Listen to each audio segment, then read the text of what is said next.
राम राम जी।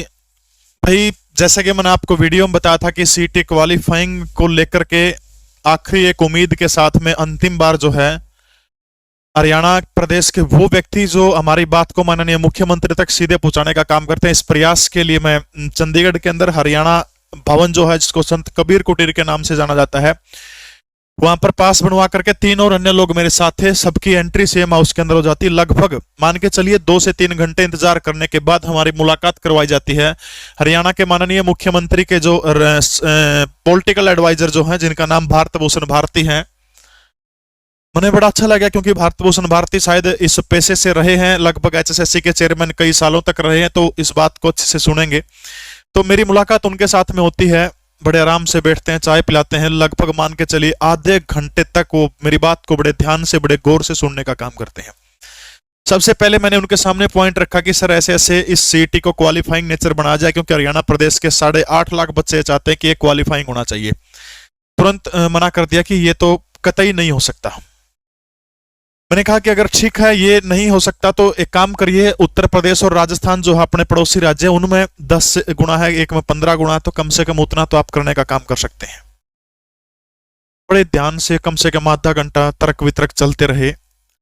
जब वो सारे के सारे तर्क वितर्क पूरे हो जाते हैं, उसके बाद फिर एक काम कहते हैं, एक सुप्रीम कोर्ट का एक डिसीजन है। बोले पता है तेरे को कि एक सुप्रीम कोर्ट का एक डिसीजन है कि कोई भी भर्ती के बीच में नियम नहीं बदले जा सकते। हाँ बिल्कुल जी बेरा, हमने इस बात का कि सुप्रीम कोर्ट का आदेश है कि भर्ती के एडवर्टाइजमेंट जो निकाल दी उसके बाद इसका ऑर्डर, उसका जो है उसके नियमों में चेंज बदलाव नहीं किया जा सकता। अगर बदलाव करेगा तो फिर वो चैलेंज हो जाएगा। हालांकि करे भी है सरकार ने, ऐसी बात नहीं है। कर सके सरकार तो देखो सुप्रीमो है, लेकिन वो पता है करने के मूड में नहीं थे, उस चीज से मना कर दिया। तब मैंने कहा कि सर, इसकी 9 जनवरी को माननीय पंजाब हरियाणा हाईकोर्ट जो है उसके अंदर सुनवाई है इस मामले की। अगर सरकार अपनी ओर से कह दे कि हम 10 गुना 15 गुना करने के लिए राजी थे, तो बड़े आराम से हो सकता है। आप यूं कहो कि हम अपने हाथ बंधे हुए, हमने पहले नोटिफिकेशन जारी कर दिया, अब हम कर कौन सकते, तो सीधी सी बात है, आप कोर्ट में कह दो। तब देखो वकील है वो पैसे से एक बहुत बड़ा पॉइंट उन्होंने निकाल के दिया कि अगर हमने बोले यूं कह दिया कि इसको 10 गुना कर दो, तो इसका मतलब कोर्ट बिलानू को होगा कि तो फेक था, फिर तो हमने गलती कर रखी है, गलत तो बोले इसको हटाओ, बोले फिर हमारा पेपर लिया भी नाश हो जाएगा इसका सारा का सारा। फिर मैं भी इसका इलाज जी कि मैं कैसे हो सका है।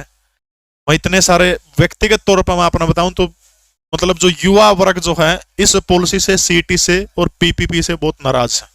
अगर दोनों चीजें सही तरीके से, पीपीपी में बढ़िया तरीके से वेरिफिकेशन हो, सारी चीज ठीक हो, और सीटी के अंदर 10-15 गुना या इससे ज्यादा हो, तो बहुत गजब की योजनाएं हैं दोनों की दोनों।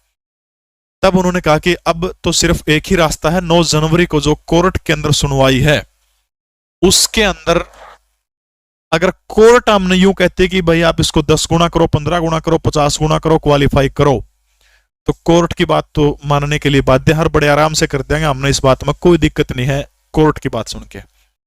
फिर मां जी आप डिफेंड करोगे, आप तो अपने इसने बोला बिल्कुल, हम तो जो हमारा जो नोटिफिकेशन है 4 गुना के मामले को सही ठहराने का काम कराएंगे, क्योंकि नहीं अगर सही करे आप तो इसका मतलब फिर क्या हो जाएगा, यो गिर जाएगा मामला, फिर तो कोर्ट ने कहोगे गलत है सिस्टम।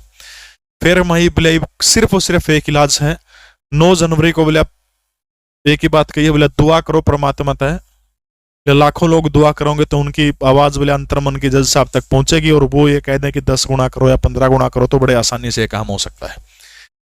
तो 15 गुना करने से बिल्कुल सरकार ने बिल्कुल टोटली जो है भारत भूषण भारती जी ने पॉइंट दर पॉइंट समझाते हुए टोटली मना कर दिया। अब सिर्फ और सिर्फ एक ही रास्ता उन्होंने भी बताया और एक के लगन लग रहा है, वो है 9 जनवरी को पंजाब हरियाणा हाईकोर्ट के अंदर सुनवाई है, उसमें देखते हैं क्या होता है।